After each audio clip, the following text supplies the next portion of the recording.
Since my last cooking video went so well, today I'm making jiaozi, or as they're called in English, dumplings. Dumplings are from China. And China is a country of 1.4 billion people. Their government, run by the Communist Party of China, is currently committing a genocide against the Uyghur ethnic minority that lives out in Xinjiang province, China. Did you hear what I just said? There is a genocide going on in China right now, as I speak and as you watch. I want to introduce you to a website. This is the Xinjiang Police Files. Here you can see almost 3,000 images of detainees. You can find personal records, detainee records, and other key documents that give a clue and a glimpse into the scope and intent of what is going on in Xinjiang right now. And these are some of the 3,000 or so photos that were obtained during the leak. And know that there are more than 3,000 Uyghurs that are currently detained in the prison camps.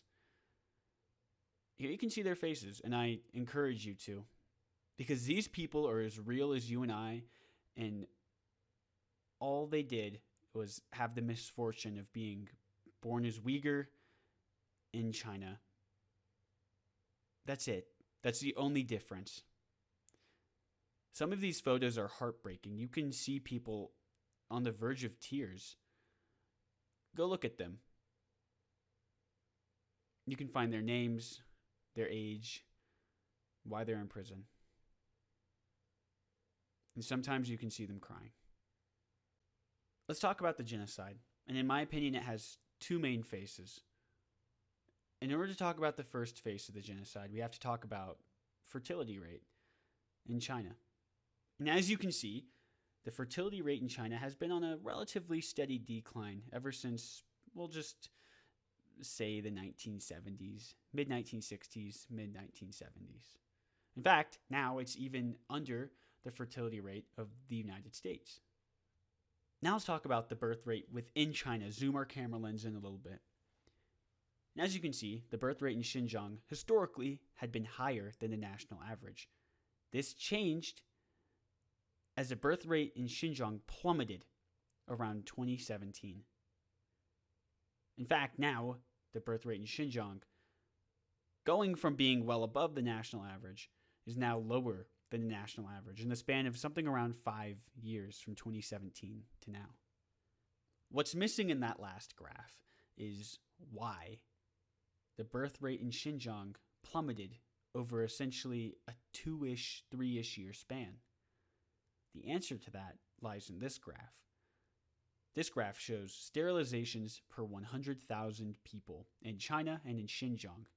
In China, in 2010, the average was about 143 sterilizations per 100,000 people. And by 2018, it had dropped to 33. In Xinjiang province, in 2010, the average amount of sterilizations per 100,000 people was 20.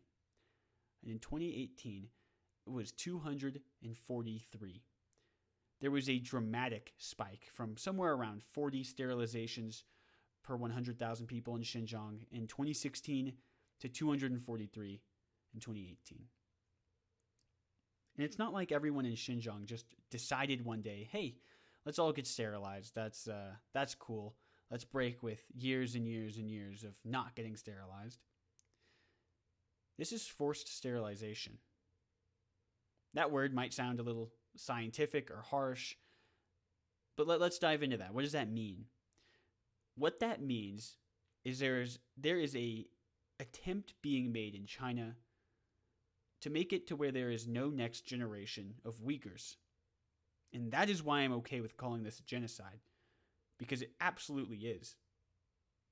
There's forced sterilizations of Uyghurs that leads to no next generation of Uyghurs. To use an example, in the Holocaust, the Nazis intentionally, on the spot, killed Jewish men, women, and children, in addition to other persecuted minorities. In China, in Xinjiang specifically, China is not outright killing Uyghurs, but they are killing their chance for more Uyghurs to come into this world, thus committing genocide. This brings me to the second phase of the genocide as well as the end of this video. The second phase of the genocide is shown right here in this image. You get clues towards the second phase. I wanted to share this image with you. And not only did I want to share this image with you, the People's Republic of China, the government of the People's Republic of China, wanted to share this very image with you. The second phase of this genocide is the erasing of Uyghur culture. Not only will there be no next generation of Uyghurs, Uyghur culture, the Uyghur cultural memory, will cease to exist. And we see a hint and a clue of that in this image. And on the surface, this image looks fine. You've got pastel pinks, you've got some nice house slippers, you've got a table, and look, you've got sheets, pillow, the walls are decorated with, well, decorations. Look, there's like little confetti, there's pinwheels. In the back behind that glass, there's a bathroom. You've got a nice open window. It looks fine on the surface. On the top left in Mandarin, it says 节快乐, which means something like happy day. On the right, it says 我爱中国. That means I love China. And that's our hint. And this hint comes in two ways. The first way is that traditionally, even young Uyghurs speak a language called Uyghur, not Mandarin. Because at these camps, these girls that would live in these very dorms are forced to speak Mandarin and Mandarin only, and to not speak Uyghur ever. The second part is that they are forced to learn patriotic Chinese slogans. Every country has a degree of nationalism that it teaches children that grow up in the country.